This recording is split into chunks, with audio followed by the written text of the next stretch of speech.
As of now, I can only tell you that an FIR has been registered under UAPA Explosives Act and Bharatiya Nyaya Sanhita.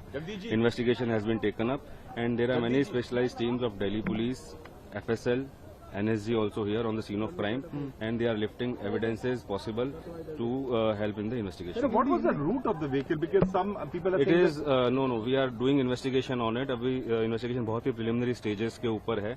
Anything, any comment on that will be too premature. And अभी जब तक coherent पूरी चीजें sequence of events क्या है, सब कुछ link नहीं होता, तब तक कुछ भी कहा जाना मुश्किल है. Have you identified the driver of the vehicle who was seen? It is still ongoing. It is the investigation is Has the undergoing. body been identified? That body? The investigation is undergoing. There are many bodies there, and postmortems are also being getting conducted at LNJP.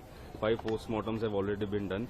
So we are in the process of identifying some of them, and there are other people also who are getting treatments.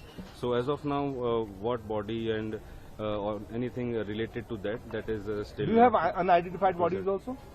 Yes, there are one or two bodies, but yes, we have already identified 6 bodies. They have been post-mortem has been done on 5. So you're confirming there are 2 bodies which are identified. Have any family members come and? No, that is that is also preliminary, because there are body parts also. So that has to be joined, and that has to be logically connected with.